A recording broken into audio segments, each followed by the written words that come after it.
ऐसे ही रखो, वीडियो बनना है।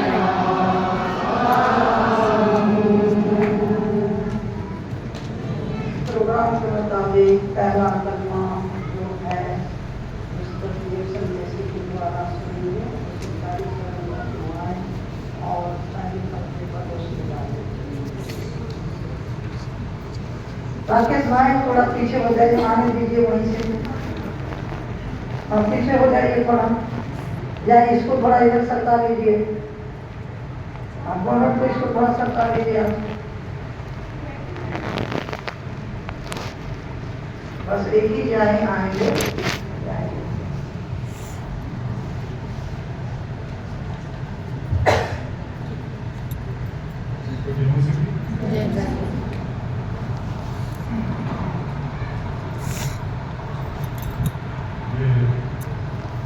सलीब से उसी के द्वारा कहा गया पहला कलमा है।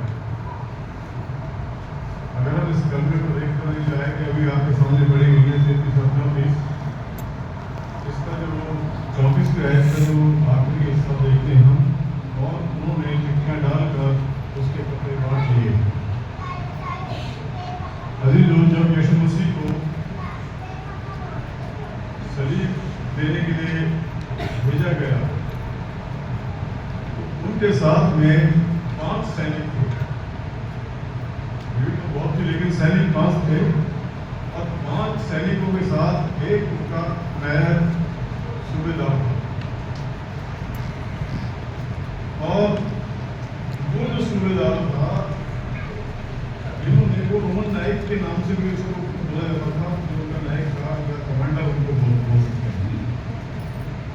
इन 5 लोगों की जिम्मेदारी थी कि यीशु मसीह को सलीब के ऊपर चढ़ाया जाए।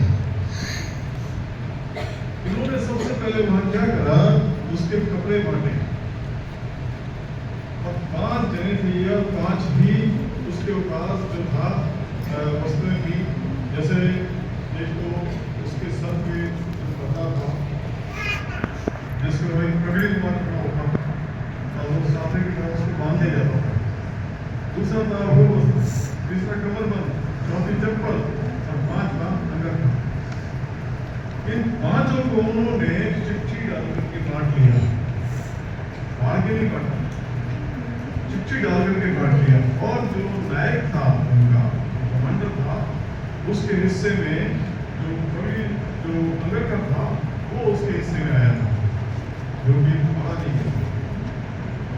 अब सबसे महत्वपूर्ण चीज है कि यीशु मसीह को सलीब किस वक्त दी गई। मैंने इसके बारे में थोड़ी स्टडी करी, और कुछ लोगों ने पहले भी काफी रिसर्च हुई है इसके ऊपर। यीशु मसीह को जो सलीब दी गई थी, उसको सुबह 9 बजे उसको सलीब दे दी गई थी। तो सलीब को खड़ा कर दिया गया था यीशु मसीह को उसके ऊपर कीलों से ठोक करके, और 9 बजे से लेकर के 12 बजे तक उसने 3 वचन बोले थे। और उसके बाद 12 बजे से लेके फिर शाम के 3 बजे तक उसने बाकी के 4 वचन बोले थे।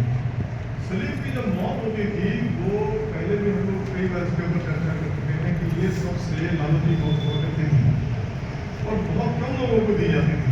लेकिन जिनको दी जाती थी वो तुरंत नहीं मरते थे, क्योंकि उनको उसके ऊपर टाइम पे छोड़ दिया जाता था, और वो धीरे धीरे वहाँ पर, क्योंकि भूखे प्यासे, और धीरे धीरे उनकी सांस जो थी वो कम होती चली जाती थी, और वो वहाँ पर मरते थे। और गिद्ध उनको सलीब के ऊपर नोचा करते थे,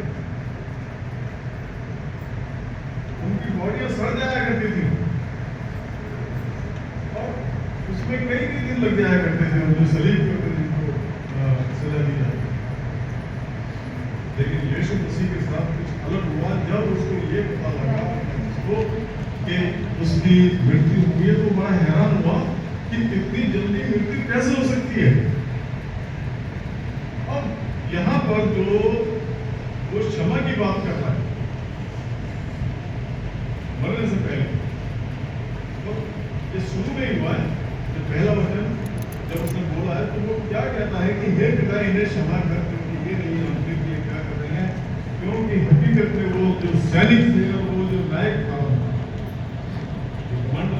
उनको ये नहीं पता था कि इसको सजा क्यों दी जा रही है, लेकिन वो अपने राज्यपाल का हुक्म मान रहे थे और जो उसने हुक्म दिया था वो उस हुक्म को पूरा किया।